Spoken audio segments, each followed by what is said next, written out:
Darkcast Network. Indie pods with a dark side.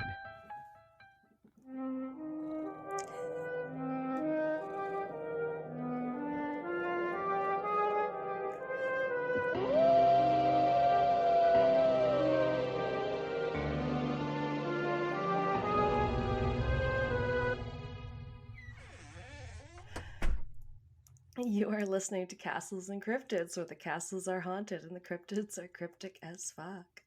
And I'm Alanna. And I'm Kelsey.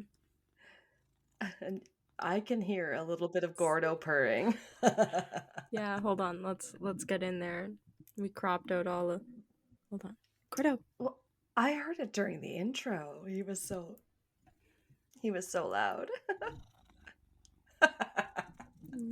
He's so happy and cuddly. Also, I apologize if you guys didn't I didn't cut out much of if there was a little bit of cat shenanigans last episode, because sometimes, as I was just telling Kelsey, it's almost easier not to edit a part out and try to figure out where you are. Yeah. And he was just doing cute, sometimes little interruptions. Or a few times you had to run away and be like, hang on. I heard Gordo get into something, and then you just hear, oh yeah, like, headphones down, or yeah. I think I had to lock him out of the room or something. It's been a while. He pissed you off once or twice, I think. Yeah. Yeah. But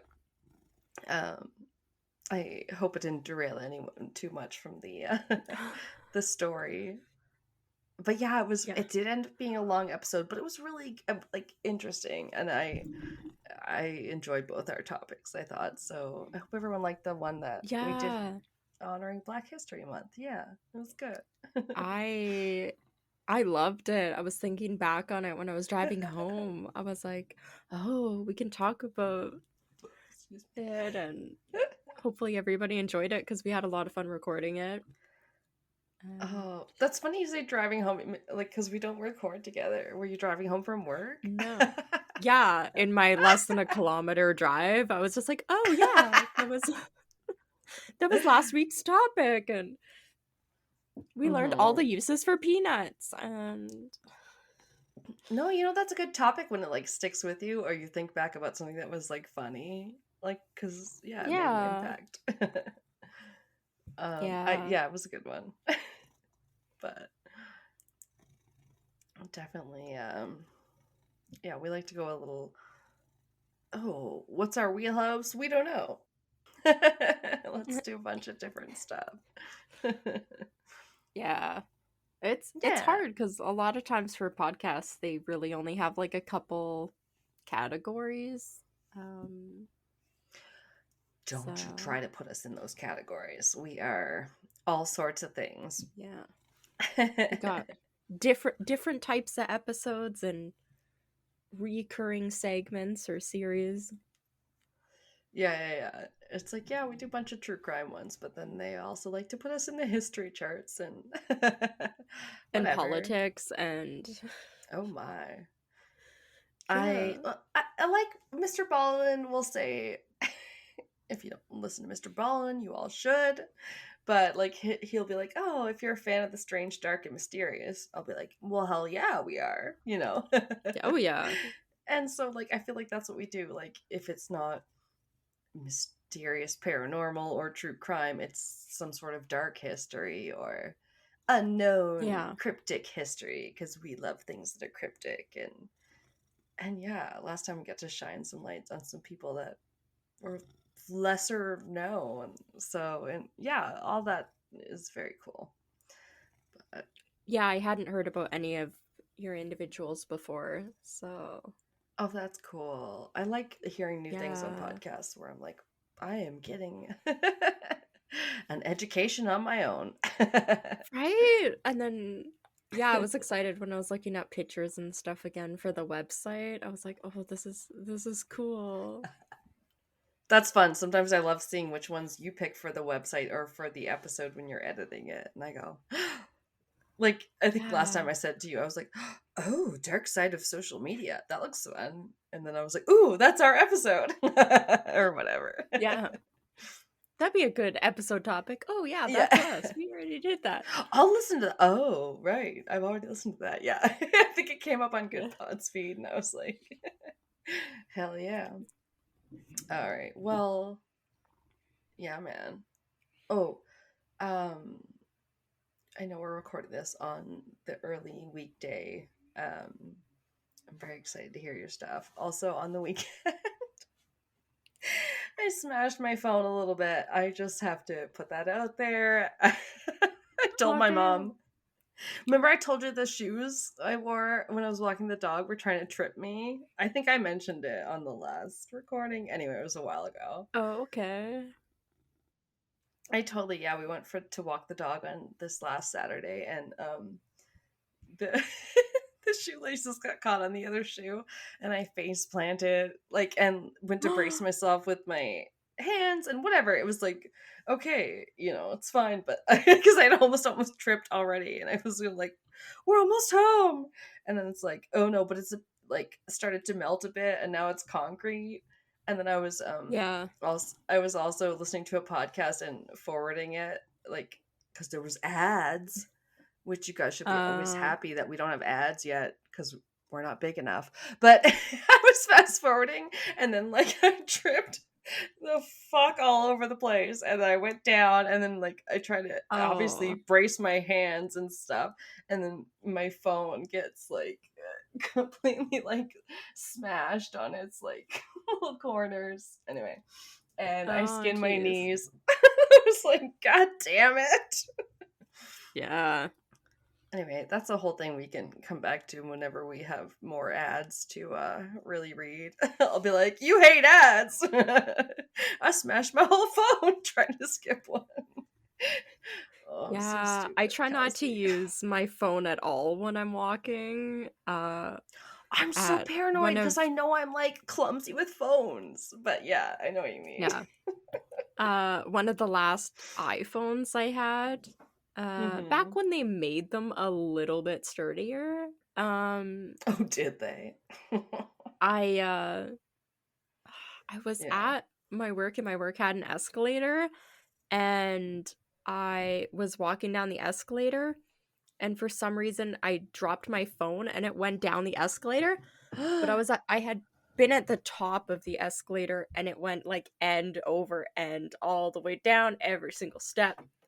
Down the stairs. Oh no. Yeah, until it went to the very bottom, and it didn't even break the screen. I didn't have a screen protector on. It didn't break the screen, but it chipped the metal, gouged out on the sides in 8 places. Yes. But totally. I was having heart palpitations. I thought my phone was obliterated. But well, yeah, my screen did. I had a small screen protector on there. Probably if I had bought one that actually matched that phone when I bought that stupid cheap phone, it might have protected more of the screen. But it seemed like it got bashed on the corners and then went outward from there. Oh my god. So amazing. They're the worst. Yeah. Anyway. I digress. I'm sorry. Now Gordo's over there pouting. Gordo?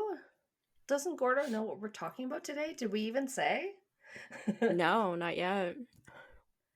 Gordo, you are the cat's meow, and you want to hear all about old Hollywood crimes. The glitz, the glamour. The cat's pajamas. Yeah. Yeah. It's so fun. There's a lot to dive into there. Obviously we like some of our historical older stuff.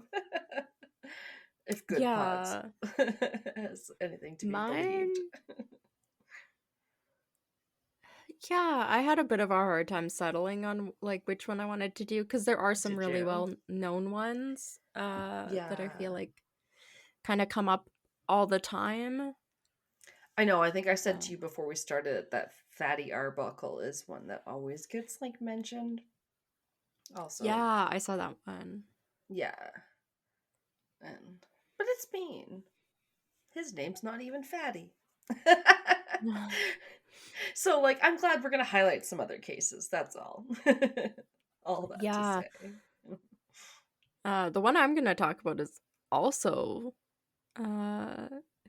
probably fairly popular, but I myself hadn't heard of it, so maybe some other people haven't either.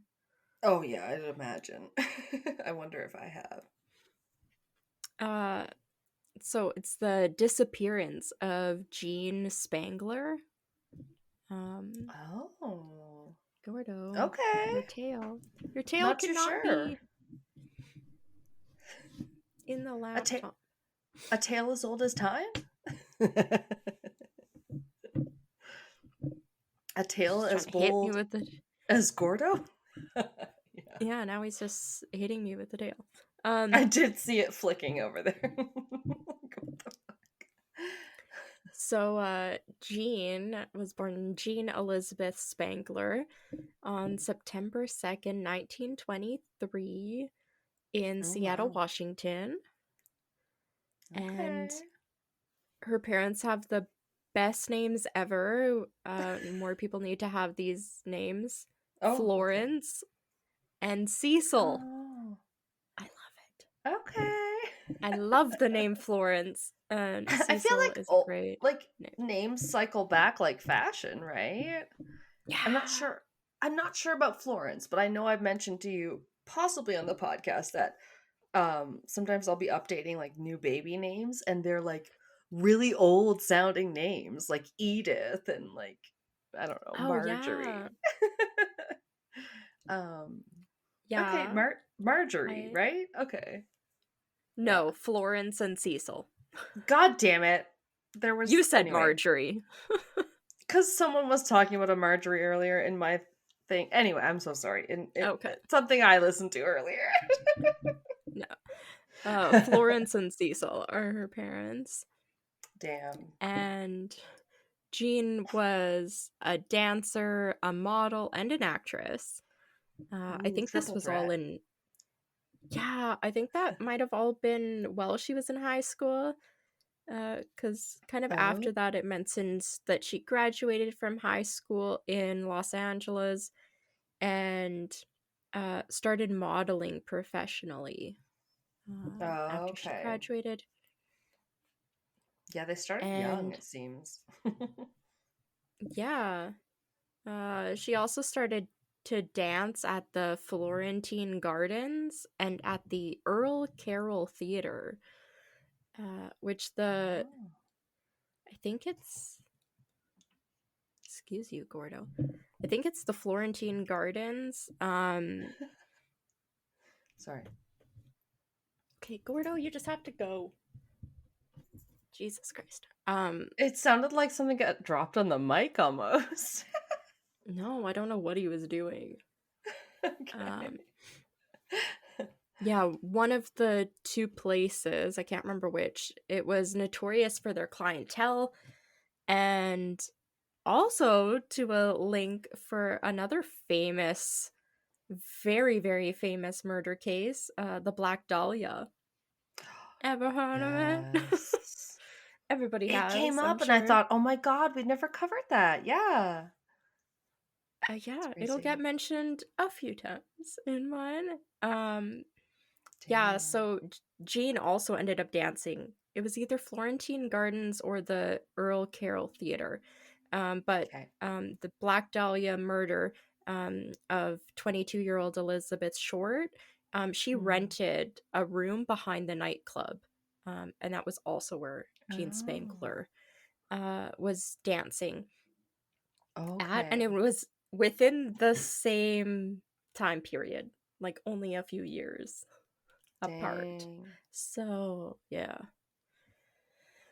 Crazy. Um yeah.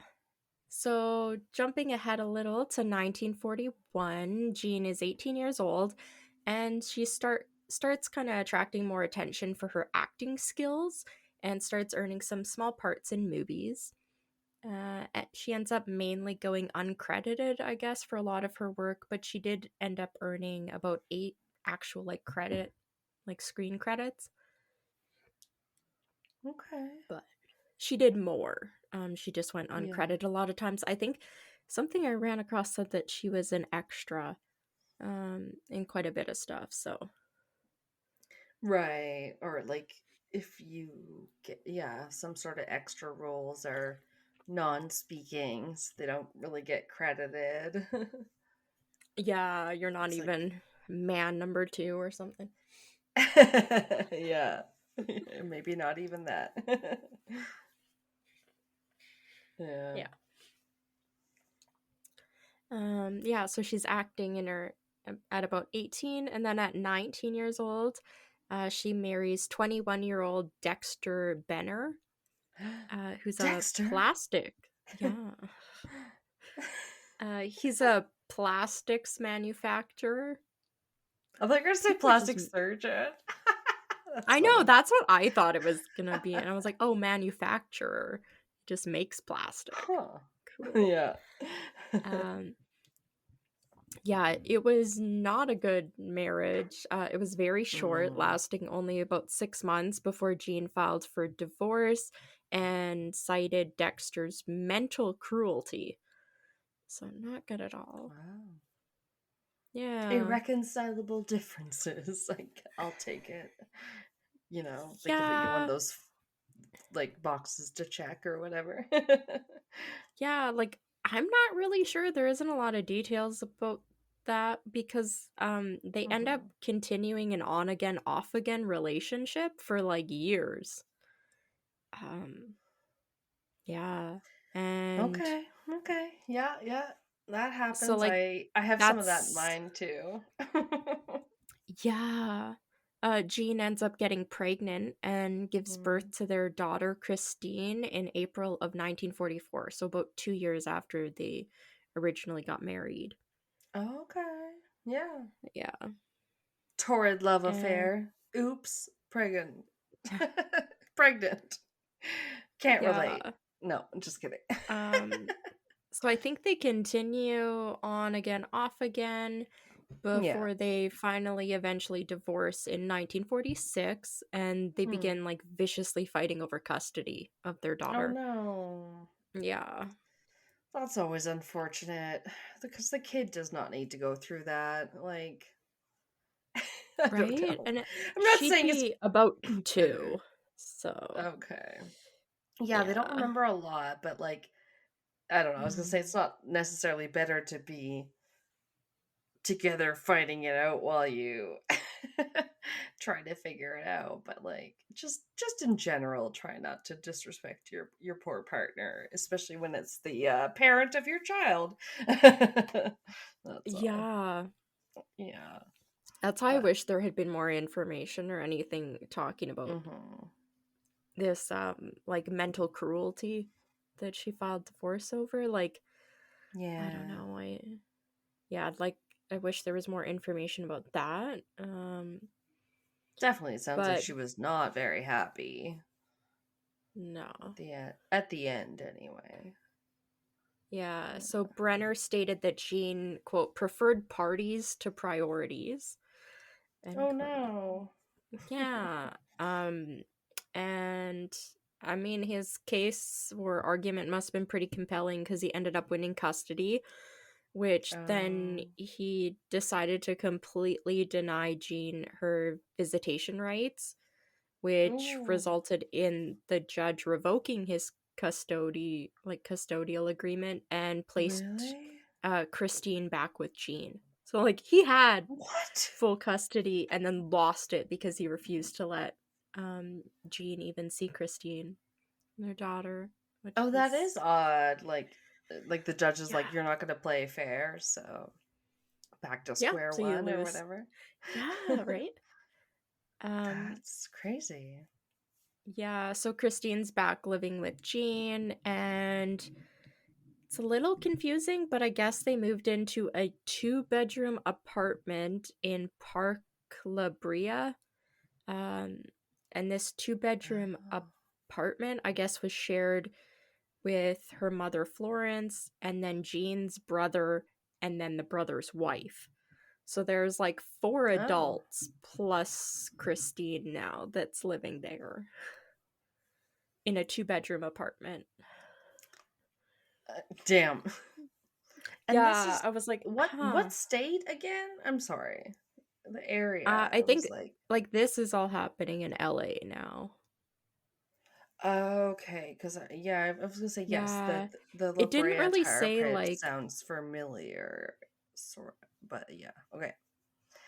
yeah, like I didn't run across anything that necessarily said when they moved. Like she was born in Mm-hmm. Washington, but then it says she graduated high school Yeah. in LA. So it must have been sometime they moved to LA, like when she was in school.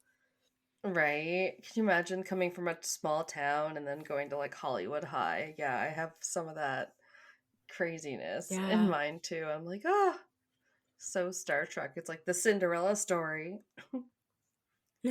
Um, um, which is funny because we just watched Into the Woods the other night, and I was like, "Oh, I've never seen this," and I was like, "Oh yeah, that is you very." finally watched it?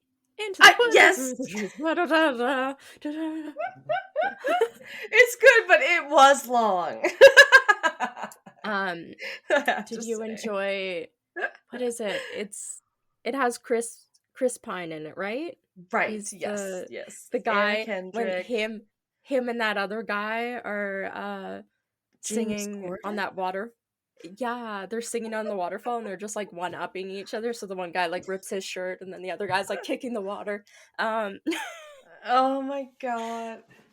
No, because that makes me laugh. I can sort of picture it, but also I gapped out because it was like a very long. I was like, let's put this on. I've always wanted to watch it. And it's only 2 hours, and then we were like eating supper and stuff, and I was like, and then by the end of it, we were like, oh my god. Like the Oh, songs about like you don't have to be alone, and some of the songs just went on like so long. I was like, I'm ready for I like that movie. Hamilton. No, it was good. I just I judged some of the songs a little bit. That's all. You got to rewatch the scene of them. It's on YouTube. It's on YouTube. It's hilarious. They're just I had um wanted to. I had heard all about Anna Kendrick talking about it in her book because, like, she was like, "Oh, I had to go down the steps," and they're like, "We're just gonna make your feet magnetic," and she was like, "Can't I just pretend that I can't get down the steps and my shoes are glued?" And they're like, "No." She was like, "Okay." damn, that's wild. So I kind of wanted to see that scene and whatever. Anyway, Yeah. sorry to derail, but yeah, it was good. Uh yeah, so I think it was oh shoot, hold on. I gotta find out which of my sources. I basically had 2 Sorry. sources. One was True Crime Edition, Yeah. uh, and the other one was Entertainment Weekly, which was like really crazy, but Really? honestly, they were like, yeah, I was really surprised they ended up being one of the best sources. I was No, like, totally. Like you get damn. magazines where people have to actually research like a freaking Yeah. yeah, Rolling And Stone and it was whatever. written out really well and like easy to follow but had really good Yeah. information. But the True Crime Edition, they had a really nice timeline of events. So including like actual times that stuff happened that I didn't run across to anywhere that was like this specific. Oh yeah. So yeah, everything else was kind of the backstory. So this goes into what our case actually kind of is about. So October 7th, 1949 at 5 p.m., Jean Spangler says goodbye to her 5-year-old daughter Christine and ends up asking her sister-in-law Sophie to watch over Christine while she's out of the Okay. house. And I guess at this time, like Florence, Jean's mother, was out of town doing something. I guess she Oh, might okay. normally have been the one to watch Christine, but she wasn't available because she was out of town. And Jean had to So go she like asks, film or something. Yeah, that's what she says. There's a couple different Okay. things she says. So Sophie is her Okay. sister-in-law, so she asks her to watch her daughter. So Sophie says, quote, she came down the stairs and asked how she looked.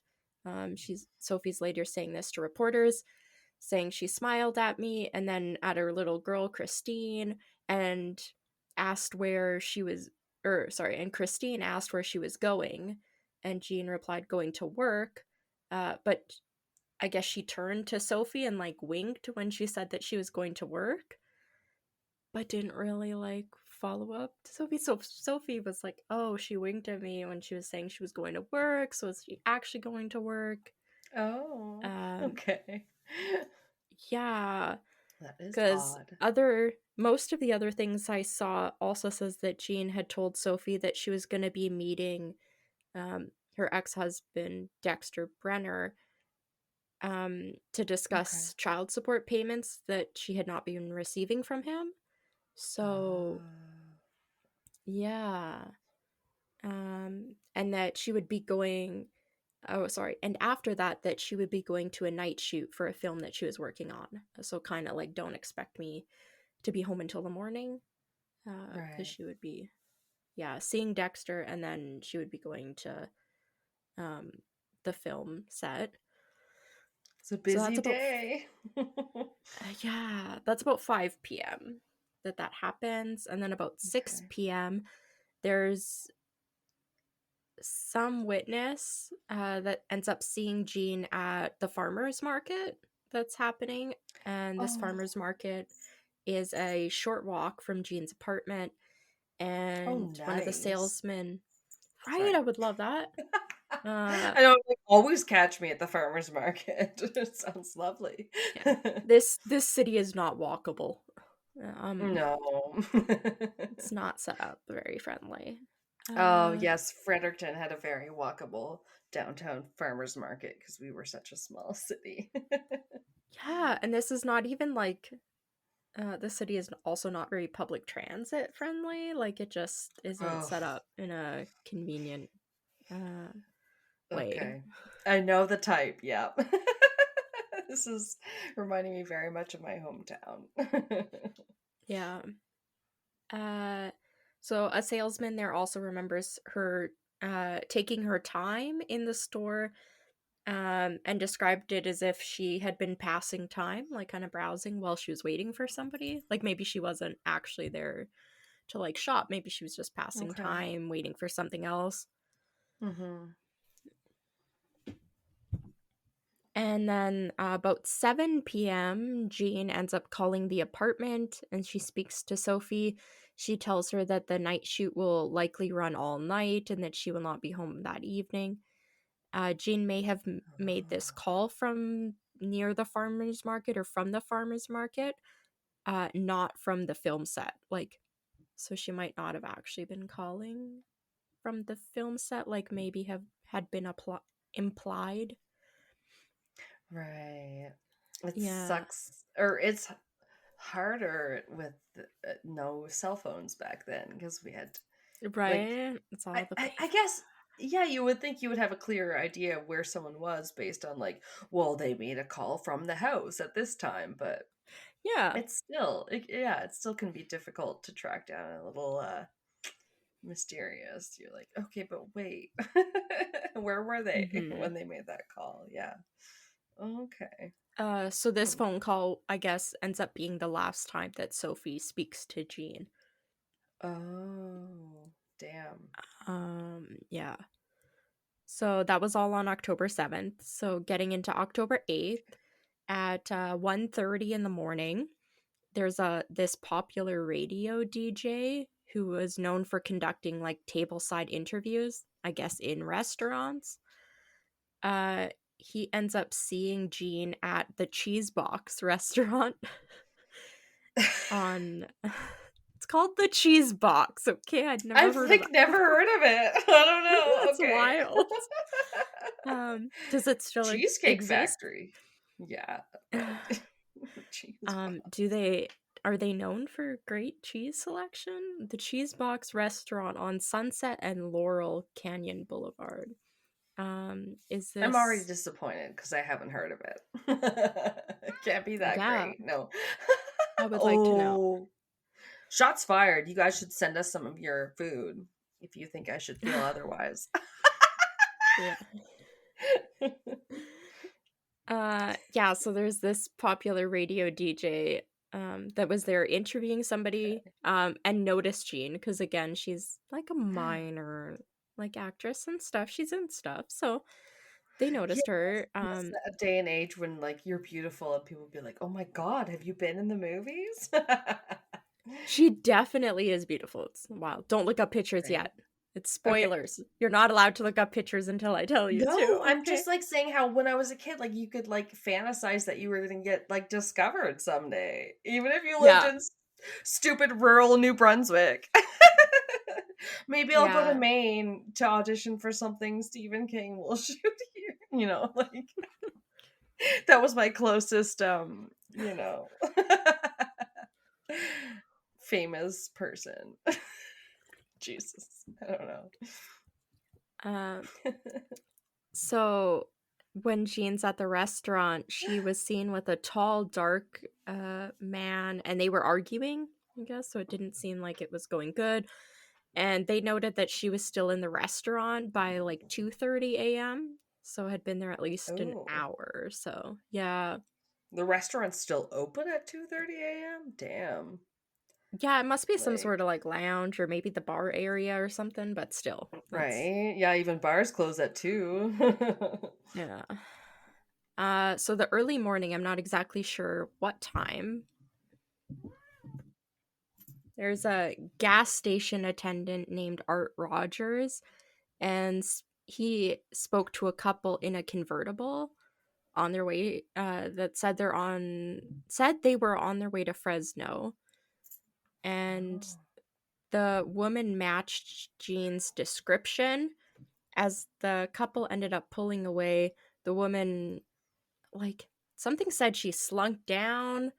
That doesn't really make sense because it also said that she yelled, like turned around and yelled back to the attendant, have the police follow this Okay. car. So like if somebody slinks down, I Hmm. wouldn't think they'd be turning around to yell something at somebody as they're pulling away. I'd think Does he would be like seem getting up bigger out of the convertible, like kind of sitting up straighter or that kind of stuff, and like yeah. crouching down and then yelling. Yeah, yeah, But yeah, yeah. Like it's not in line with what you're trying to do if you're not trying to draw attention get to attention. Yeah. yourself. Yeah, I'm not too sure. Yeah. The attendant later called the police and reported the incident. Okay. And when Jean failed to return to the apartment in the morning, Sophie reported her as missing to the Los Angeles Police Department. Yeah, so Sophie reports her missing, but because of Jean's profession and age, they didn't take it seriously. And I don't know what a teletype is. It might be like what they use to like put out police dispatches, but Right. it said that they failed to put her status as missing on the teletype. So I guess people weren't really properly notified. So like maybe they didn't catch it if she had Oh. been seen anywhere Okay, with the because like police. I've heard the term teleprompt, meaning the like banner, the ticker, the Yeah. banner thing that goes across the bottom when you're doing like a newscast or whatever. Okay, so maybe they're like it's just not out there enough. I don't know. Yeah. Hmm. Um yeah, so they didn't really do their job that way. Yeah.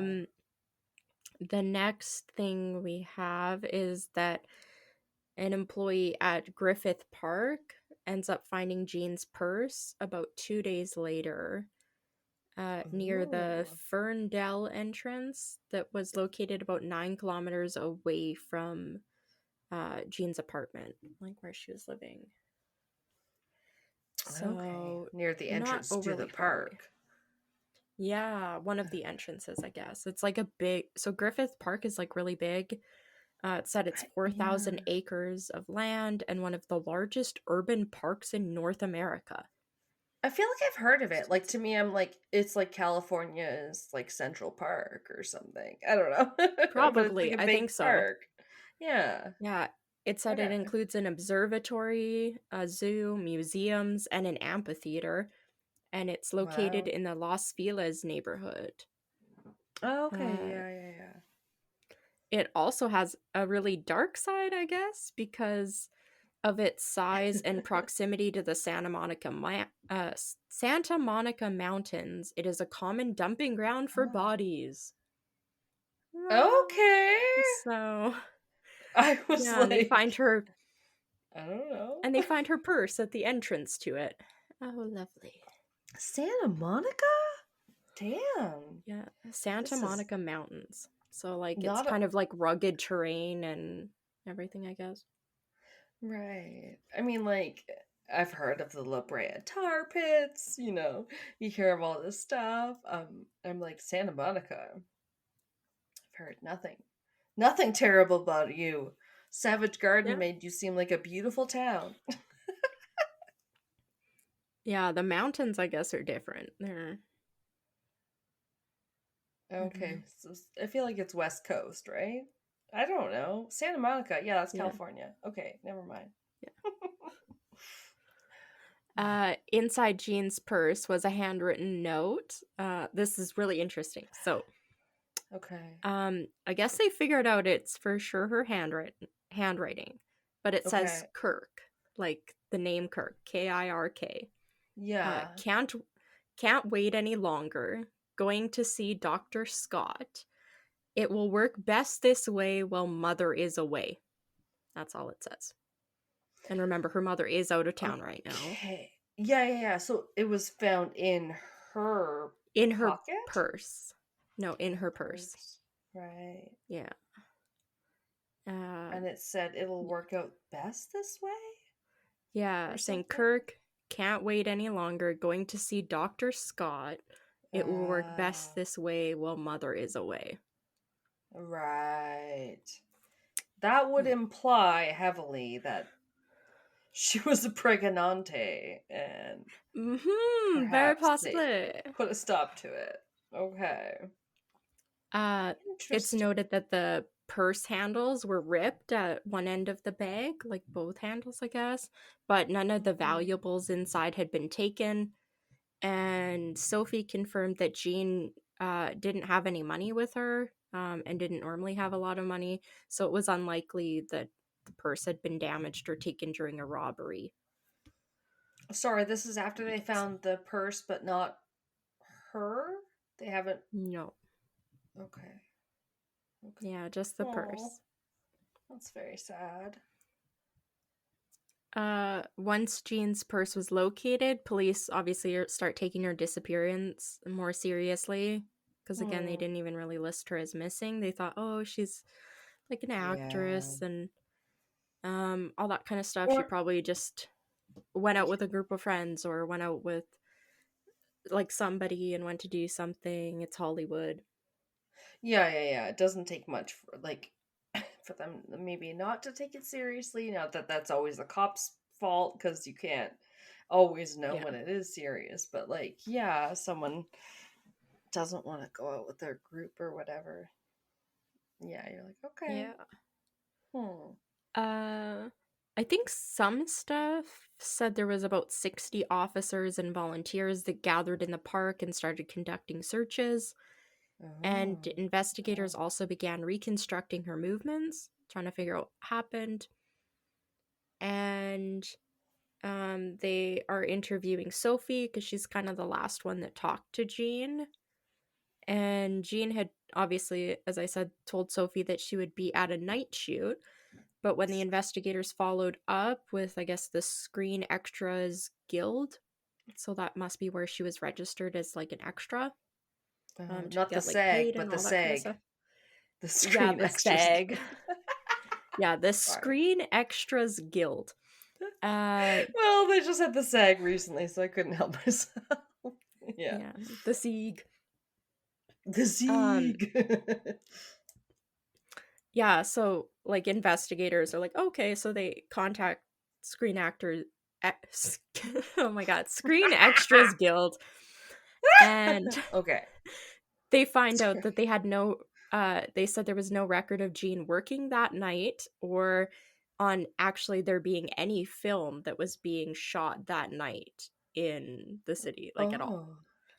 Yeah, so not only was Jean not registered to be working that night, there was no film that was in production that night. And was that the night? Wait. Sorry. Okay. Sorry. That's the night she went missing, and she had said that she was going to be at a night shoot. And they've now confirmed there was no night shoot at all. Okay. So she's missing. Nobody else is like, no. I haven't seen her at the same time. I'm just trying to get a handle. No. I didn't see anything about like that kind of stuff. It's just Sophie, that like her sister-in-law, that reported her missing. Right. Okay. I was just like, damn. Yeah. I'm glad that someone really realized she was missing or whatever. Yeah, she realized like pretty quickly, but they didn't take it seriously until they found her purse like 2 days or so later. Yeah. That's unfortunate. So unfortunately, that's basically the case. The rest is kind of theories as to what's happened. So sorry to be a bummer. She is still missing. We have never found her remains, or any other information. Yeah. Shit. Yeah, it's like insane. She just fucking disappeared. No. Yeah, but the theories are kind of some are more grounded, I'd say. Some are a little wild. Yeah. We don't bring up aliens, but there's some interesting ones.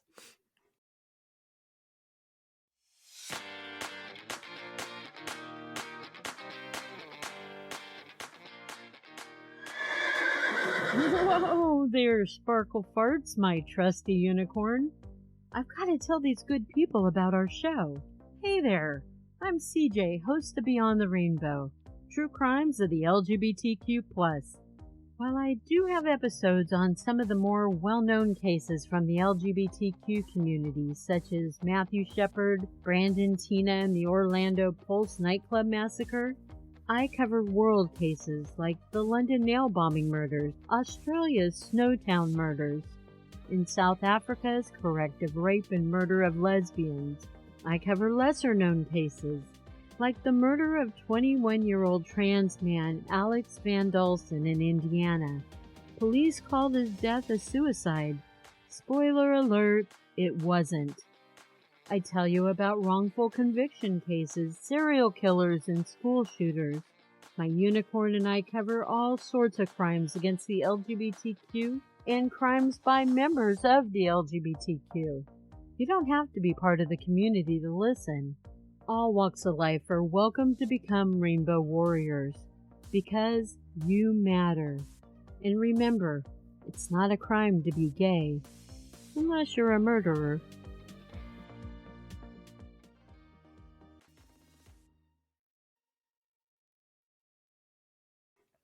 The first one is probably a pretty obvious one. That would be that her ex-husband Dexter Brenner is involved. Okay. So when police interviewed him, he said he had not seen Jean for a few weeks at least. He had kind of like moved on, but there was some strange behavior. So he had a new wife that was named Lynn, but they had only been married for like a month before. So it had been fairly recent. Where was he on the night of the murder? I'm not sure, but it said that the wife gave him an alibi. So, but it didn't detail like what exactly that was. So, but like, your wife could give you an alibi if you convinced her to. Yeah. Oh gosh. According to Sophie, as like she had said, like, as Sophie had been told by Jean, Dexter was behind on the child support payments, and that Jean had said that she was going to go meet him like the day before the day she disappeared. Like she had told Jean she was on her way to meet him, and then she was going to be going to the night shoot. But now they figured out the night shoot is a lie. So is Dexter really the last person that saw her, supposedly, if she was actually going to go meet him? So. Oh, weird. Yeah, okay. Yeah. After Jean's disappearance, Brenner and Jean's mother, Florence, began another brutal custody battle for Christine. Like, oh no. I hate this. No, that's unfortunate and uncomfortable for everyone. I know. Whether we're involved or not, you're just like, oh no. I don't like this because of the outcome. No. It says that Brenner eventually won custody, and 2 years later, Brenner and his new wife, Lynn, ended up trying to adopt Christine so that Lynn would become Christine's legal mother, citing that Jean had just abandoned her because she had disappeared. What? Oh, okay. Who was Lynn though? Wait. Lynn is the ex-husband's new wife. Okay. So he's just trying to get her listed as Christine's mom, I guess, by having her adopt her. Yeah. Oh. Yeah, but there was a judge that ruled that there was no proof that Jean had died and blocked the request for the adoption. But that didn't stop Brenner from eventually moving to Florida with Lynn and Christine and never returning to California again. So I don't know how much Jean's family, her brother, the sister-in-law, or her mom Florence, ever really saw Christine again. I don't know if they really ever had a chance to. Oh, hopefully. Because he kind of took her away. Yeah. It's tough to stay in touch with that easiest of times. So yeah, again, this is 1949. Yeah. This is so. Yeah, it is different times. It's not here, FaceTime with your mom or FaceTime with your grandma. It's totally different. As a kid, I feel like you hate it, and then you grow up and you're like, well, you don't want to lose all those people, and so you get why they try to stay in touch and whatnot. Anyway, I don't know. Yeah. You're like, hell yeah. Oh. Yeah, so that's the whole ex-husband theory. The next one is that she had a new lover. As you mentioned, she may have been pregnant. Mr. Lover. Yeah. So this one's kind of feeds into the next one. So some of Jean's colleagues, her coworkers on the film sets, ended up coming forward to police with some information about her life that they had kind of picked up. Wow. There was this gentleman named Robert Cummings who, I don't know what he's in. He was in a few movies. But I guess he had worked with her, and Robert told the police and investigators that about 2 weeks before her disappearance that she had told him that she was in a new relationship and having the time of her life, but she had also said it wasn't really a serious one. Sure, Robert. Sorry. And Florence, Jean's mom, also told police that Jean had told her about this quote-unquote Kirk, that the one she talked about in the letter, said that she knew him from work. And Florence said that someone named Kirk had picked Jean up from that apartment a few times, but had never come to the door and introduced himself. He had always waited in the car. Okay. So, yeah, so there is apparently a Kirk that was mentioned before the name appeared in the letter. And there's a 13-year-old girl who knew Jean from the neighborhood. And she said that she had seen Jean drive by in a car in North Hollywood with an older man, and that Jean looked nervous at the time. Oh. It must have been around the time of the disappearance, and that's probably why this was relevant.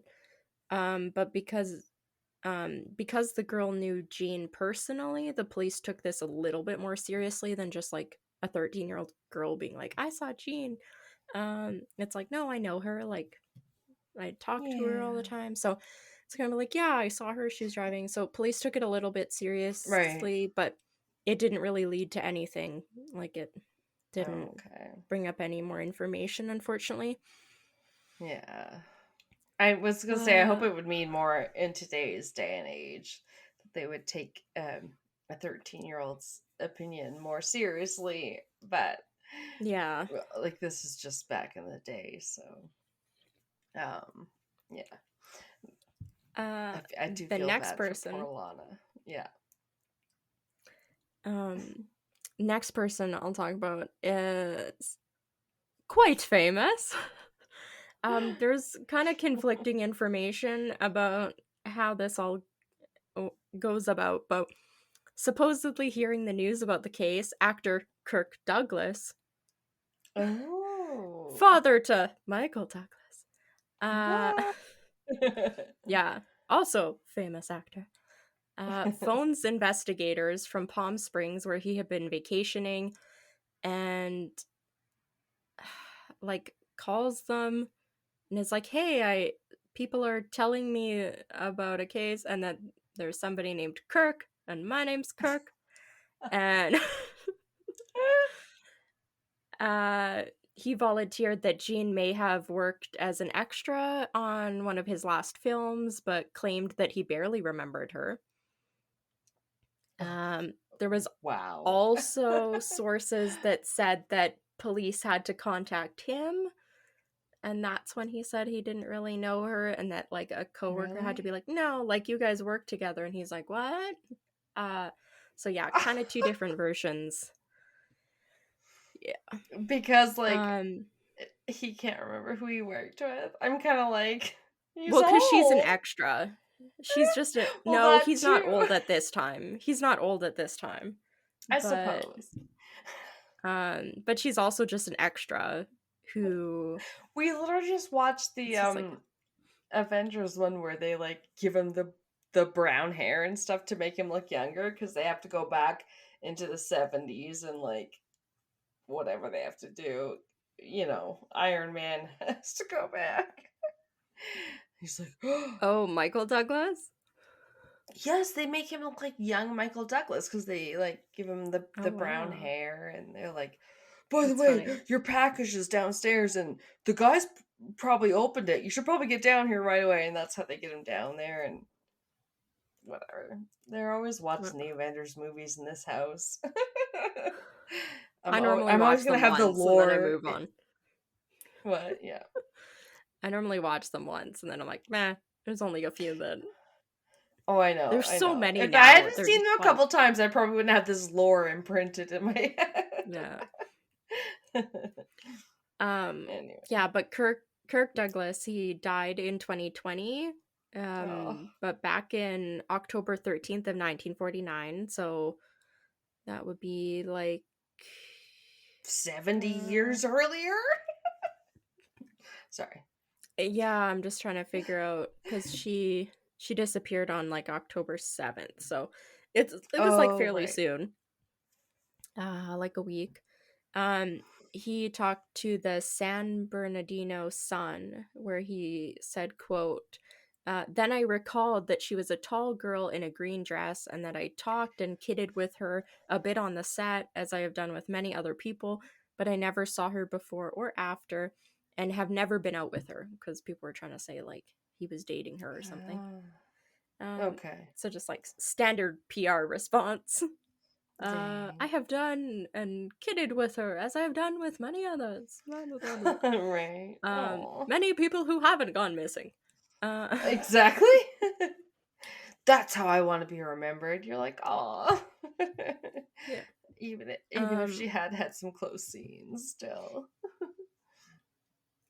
So, one of that's kind of that theory, the whole new lover kind of thing. Okay. That feeds into this one that she disappeared due to an abortion of some kind.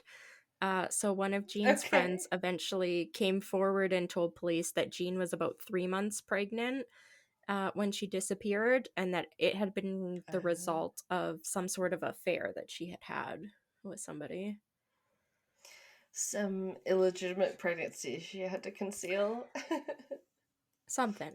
Investigators searched for, when they couldn't figure out who the Kirk was, like, in the letter, they started looking for the other name that appeared in the letter, which was Dr. Scott.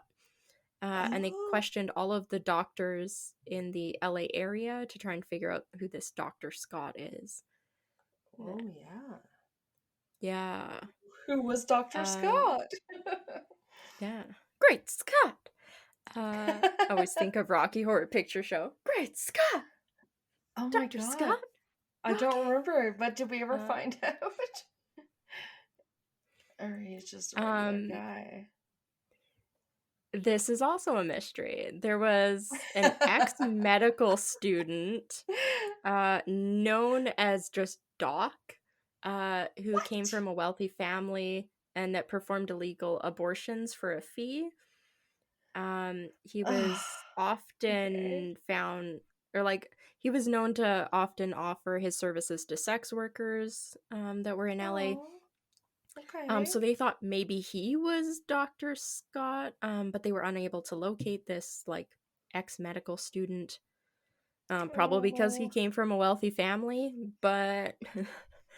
Damn it! This is not endearing him to me. I'm like, okay. Investigators did uncover an affair that Jean had while I think this is while Brenner and her were still married while he was in the army. It was with an Air Corps lieutenant, and this also hadn't been a good relationship. I guess this gentleman had beaten Jean while they were involved, and then had threatened to kill her if she ever left him. So also very bad.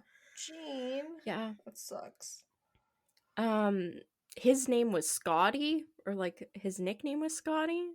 So they thought maybe it had been him, but they weren't really sure. And I guess for some reason, every source says that Jean's former lawyer said that Jean and Scotty had not seen each other since 1945. So that, like, that couldn't be how she was pregnant. I don't know why her former lawyer knows this. They couldn't have made that more clear. Yeah, I don't know. I guess I'll choose whatever they want me to believe. Okay, now are you ready to get to just, like, the two wild theories? Are you ready? The first one, it's everybody's favorite person when you're talking about LA in the 1940s. In the book, Black Dahlia Avenger, A Genius for Murder, private investigator Steve Hodel comes up in everything. It's just like, my dad is every serial killer ever. Okay? It's my fucking every time. I don't remember him yet. Okay. Sorry. So private investigator Steve Hodel spoke about the Jean Spangler disappearance. He said, quote, "I believe that Kirk is not a first name, as the LAPD chief of detectives Thad Browns tried to suggest when he personally interviewed actor Kirk Douglas. But it's a surname. Kirk, I submit, was Dr. Eric Kirk, Sergeant Stoker's chiropractor, abortionist, and informant." So I can't remember. Oh, Sergeant Stoker, I think, is like one of the sergeants in the LAPD, I think. So that's why maybe they pretended that they couldn't find him. This is his theory. He says shortly before Jean's disappearance, Dr. Eric Kirk had been arrested. However, LAPD Captain Ed Jokish had since penned an open letter to the author, Steve Hodel. This is a crazy quote. "Your book is filled with so much baseless innuendo, misinformation, and faulty logic that it would be impossible to address it all in a letter." Damn! and jokish former policeman. That What a feels scathing haughty for review. someone who's presumably never written a book or whatever. Very true. Very true. You try and He's write a a book, policeman? Ed. Yeah, Wow. former policeman at that time, but okay. keep in mind that Steve Hodel has basically came forward and said that his dad killed the Black Dahlia, also may have been the Zodiac killer. I think there was some bizarre theory that he was also somehow Jack the Ripper, but that made absolutely no sense because he would have been like 120. And then so he wanted to be everybody. This guy, he wanted to be it all. He wants his dad to be everybody. He always comes up. Yeah. Weird. That is so bizarre. So I don't know.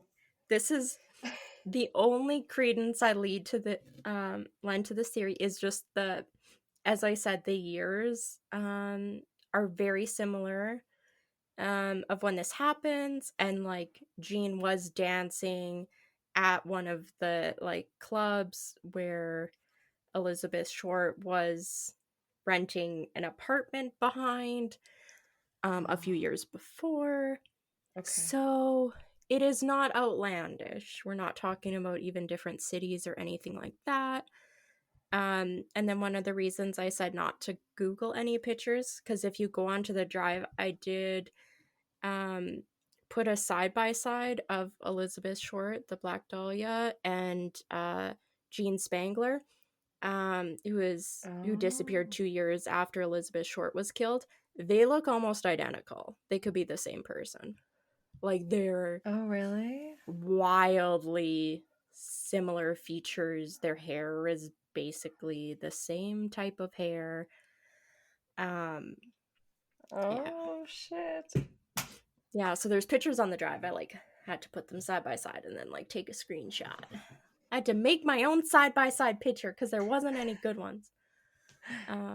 Let me try and get on that as I drop a bunch of shit, because as I explained to you this week, I have bad luck and I'm clumsy. Yeah. Yeah, that's why I said don't look anything up.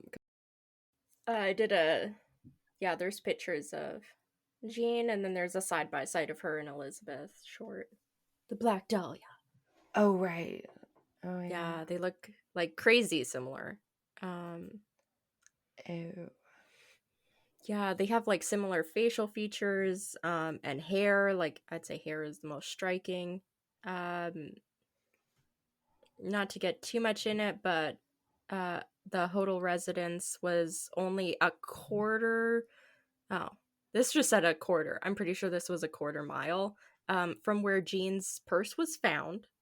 So it was nearby. Oh, really? Yeah. And Steve Hodel, the son, remembers that his older brother Duncan had noted that their father, the one that was the doctor and supposedly every serial killer ever, was dating, quote, a gorgeous actress type named Jean around this time. Oh no. Yeah, so Not like Jean. they do remember the name Jean. The two brothers do. Okay. Hodel also fit the description of the man that was seen with Jean at the gas station. And his vehicle, the convertible, I guess, also matched the description of the one seen by the gas station attendant.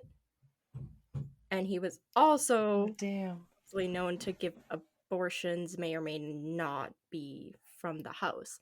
So, I mean, it is not totally crazy that it could have been him, but I mean. And Elizabeth Short was killed just 2 years before Jean went missing.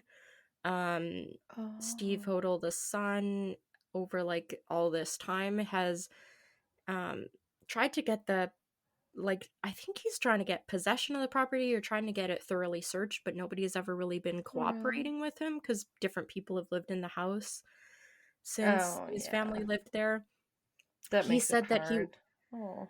Yeah, he said that at one point he was able to test like the soil samples outside. Like he wasn't allowed inside the house, but somebody let him on the property outside the house, and they collected soil samples that tested positive for human remains. But nobody has ever given him permission to do a thorough search of the exterior or interior of the house. So Dang. So because of that, like the whole Black Dahlia case, and then also this one is kind of tied to it as well. Has kind of been in limbo because like there's been different celebrities even that have owned the house, and nobody's like cooperated with him really. So. Really? Who's owned the house? Hold on, I have to look her up. She was in Orange is the New Black.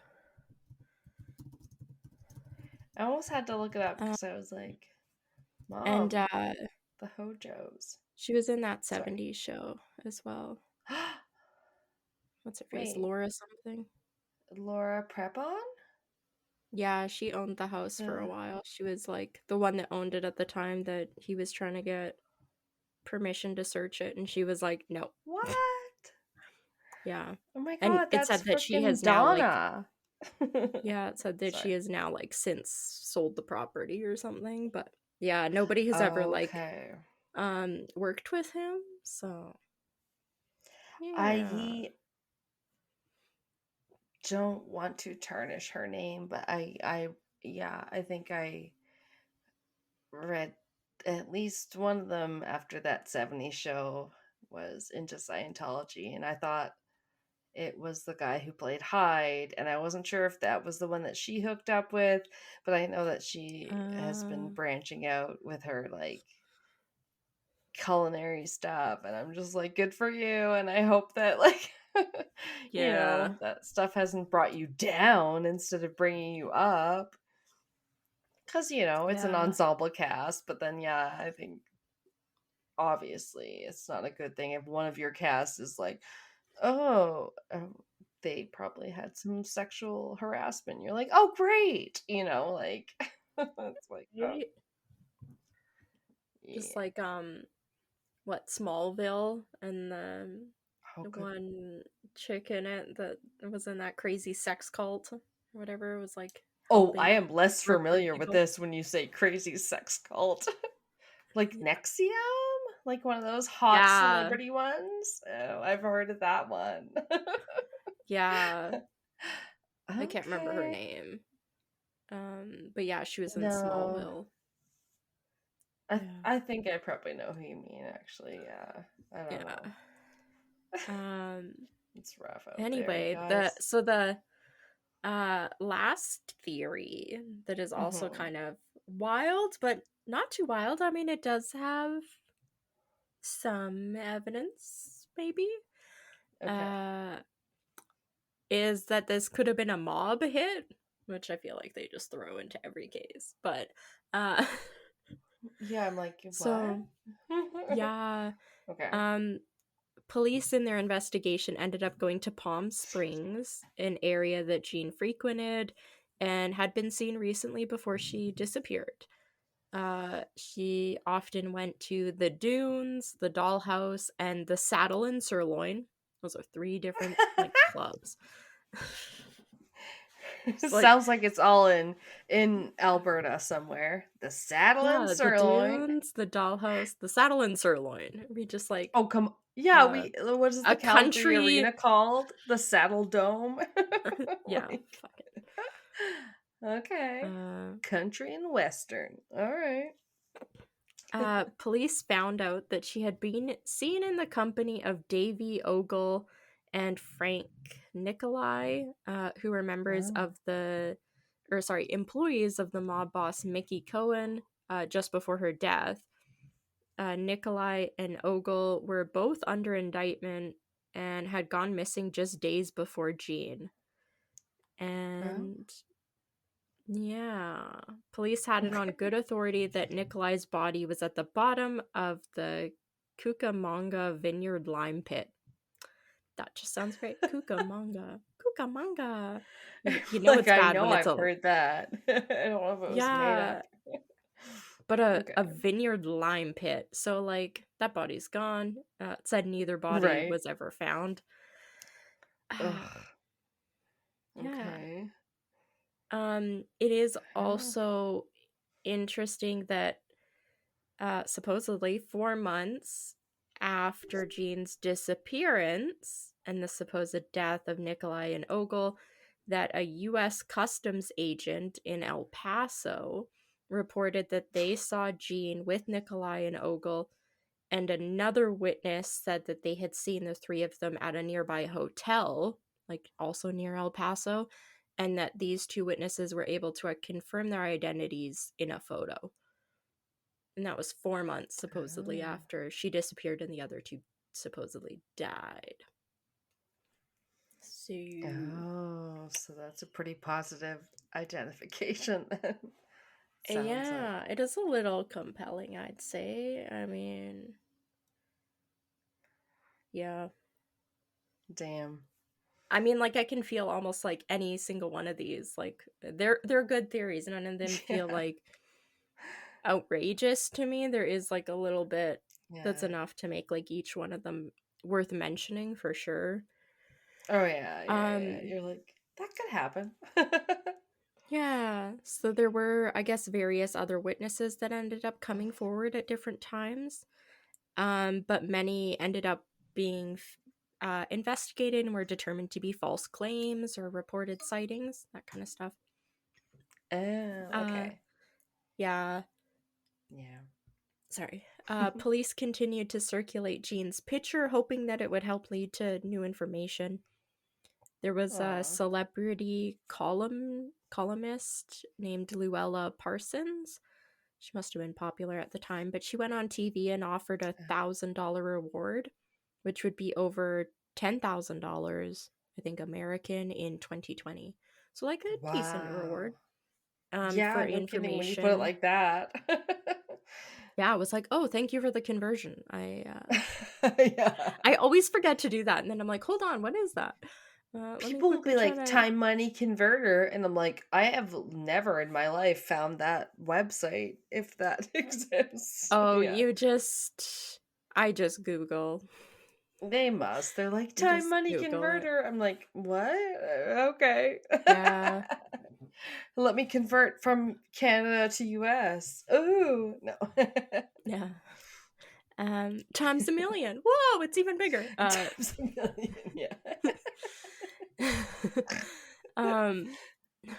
Just like, so I was trying to file my taxes. I was doing it on like Oh, TurboTax no. online myself, and I didn't know there was a glitch in which when you type in the number, it adds like 0.00 on to the end of your thing automatically. So I was Wait. attempting to claim an income of $3 million.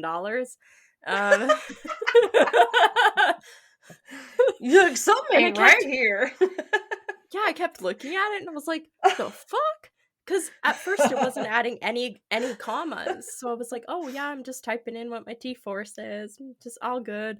And then I get to the bottom and I'm just like, and it comes to the top and I scroll back up and it had like a really bad lag, and then it added like all the commas and like decimal points, and I was like, $3 million. And then I Googled it because I was like, what should I do? Like, I don't know how else to put this in. It keeps automatically. How should I adding spend my $1 0.00. million? $3 million? Yeah. And it said, oh yeah, this is a glitch that the company's known about for like 4 years. And I was like, oh great, so at this point is it a glitch anymore, or are we just not fixing this, guys? 4 years. Yeah, no kidding. I was like, wow. So then they're like, yeah, they just recommend rounding up or rounding down. And I was like, okay, well, like last year I didn't have to do this, or the year before, or the year before that, or the year before that. So I don't know why you're trying to make me accidentally claim $3 million and get me audited by the revenue agency. And like, oh yeah, our podcast did not make that much. Like, I'm sorry, we made like less than $500 revenue. You can't put that bitch on us. I was like, oh my god, if I hadn't noticed, like, I was wondering, like, would it have flagged it that like I was trying to all of a sudden claim $3 million income. No, but it does weird you out, right? That could have like been somebody's doing, bad. like, I was scared. we have tax things to our Patreon. I'll be like, oh, okay, let me get on that, and then it's like nothing, and you're like, okay, and you're like, am I actually gonna start making money on this someday? Right?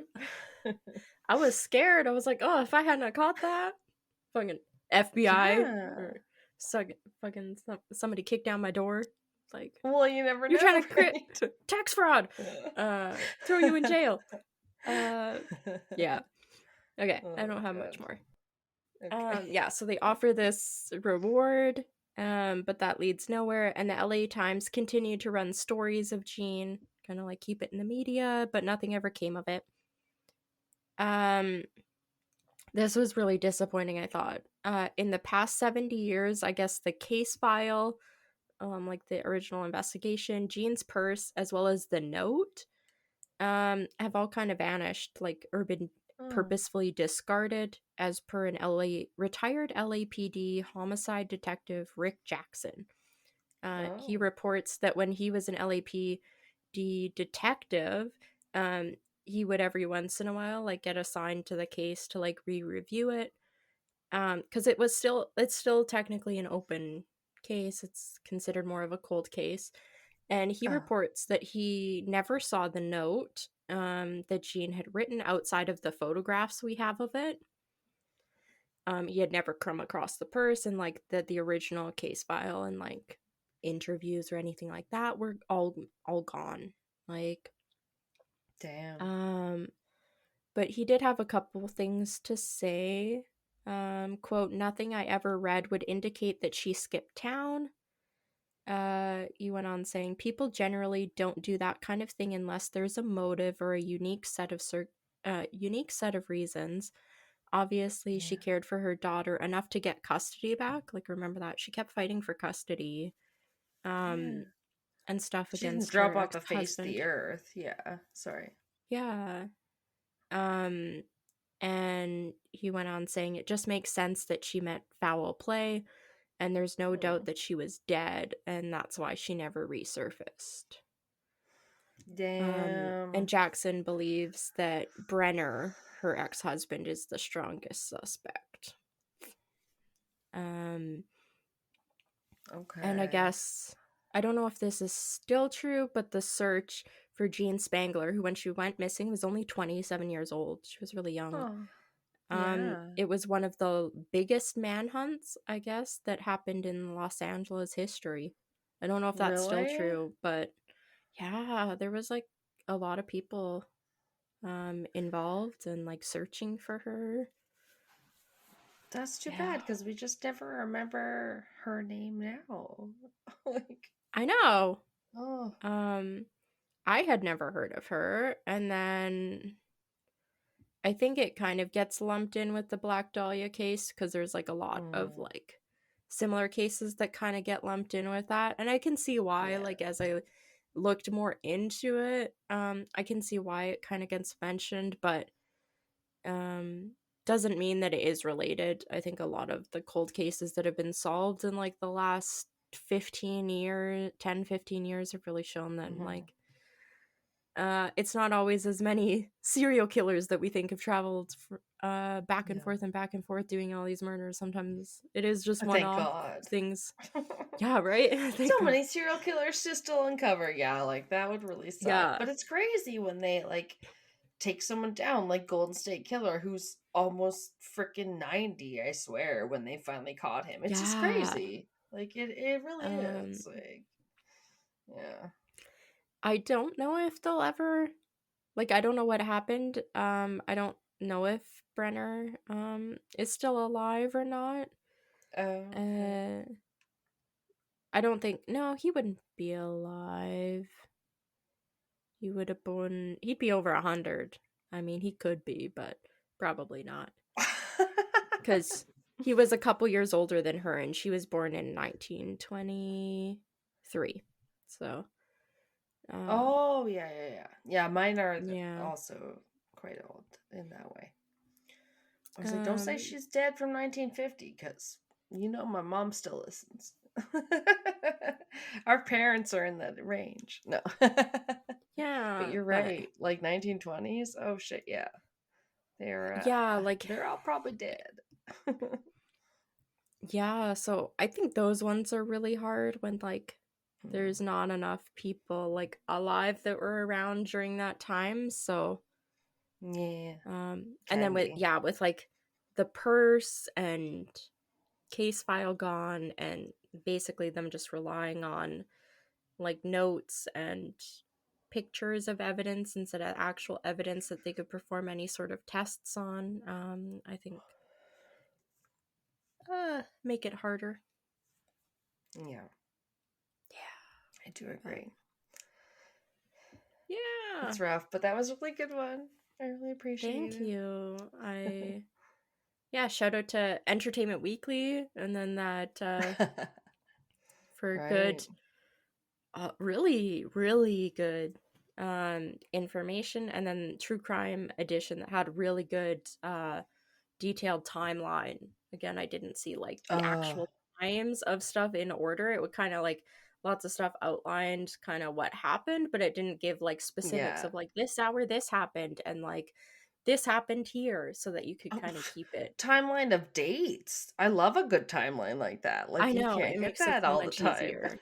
Oh yeah. So, yeah, shout out to them because I probably read like 10, 15 sources, but ended up Oh just mainly really? relying on them because they pretty well had everything. Like, That's how you know a so, good source. yeah. Yeah. Well, Crazy. Good job. I think if we haven't mentioned it already, we are probably going to be splitting up this episode Oh and yes. releasing the part 2 Alanna segment probably next week. Episode that'll Hollywood be Part episode 2. 180. Yes. That's good because we will be releasing our Patreon hopefully in between then. Because we have our Yeah. Patreon or our February one to go. So yeah, after that then we should hopefully be a little back on track because I went a little overboard with I had a really good resource for this one where I was like, Vanity Fair, Yeah. you just keep going and Yeah. going. And I was like, this is going to be definitely a part 2, if not, like, I don't know. Yeah. Like, so yeah, I think that I've used will Vanity Fair work out. before and they've had some great Yes. articles. Like, It's funny. I maybe like identify we were watching Friends over again and like laughing about how, with our daughter, like, she's never seen it before. So sometimes it's like, oh my God, it's like aw. watching it for the first time, right? And then it's Yeah. like that one where like Phoebe joins a book club and Rachel's like, yeah, I want to join too. And she's like, but did you read the book? And she's like, well, no, but I read Vanity Fair. And to me, I'm like, okay, but to be fair, like if you did read a Vanity Fair article, it's almost like a short story. Because the one that I read was like a novella almost. Yeah, it's like a New I York had one Times once. one. Yeah. That I like copied and was like, this is 28 pages long. I was like, shit, that's what I normally have in all my sources, and you were just Right? one of them. Like, I think that was my problem this time. I was trying to shorten it, and then I was like, well, this is really just really good. It's a really good story. And yeah. it just like it couldn't shorten it any It further. comes pre-edited. You might as well just read it verbatim. Amazing research. I will definitely shout out my Yeah. source in our next Yeah. episode. Well, I can't wait. So good. um but yeah, really Oh, good time. I enjoyed yours a hell of a lot, and thanks. I mean, I can't wait. I'm excited now that we'll get this one out. Then we're going to work on our Patreon, and then we're going to work on our next regular bonus episode. So just keep tuned because, yeah, there'll be a lot coming out here. Yeah, in the We'll meantime, get. you can rate, review, subscribe, Oh, yeah. follow, like, star. I don't know. Don't forget to keep it cryptic. Yeah. Yeah. The most important of all. Right. Smash that like button, y'all. No, but it really Oh my God. I did enjoy that, and I do have a story I can't wait to tell you, so I'm excited.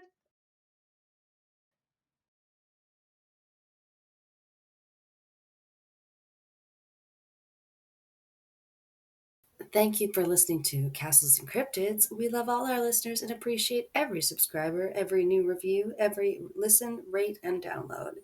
Our music is by Kobe Off Air, and our cover art is by Antonio Garcia. We are also a proud member of Darkcast Network, where you can find the best and spookiest of all indie podcasts. Follow us on social media, where we are at Castles and Cryptids on mostly all of the things, now including TikTok. Check out our bonus content on Patreon. Cryptid clashes, video minisodes of your host making asses of themselves, Ask Me Anything, quizzes, other special episodes, and more. Starting at just $2 a month, you can get 1 to 2 extra episodes, depending on your level. We produce, edit, and research everything ourselves, and any support you can lend helps us to keep it cryptic.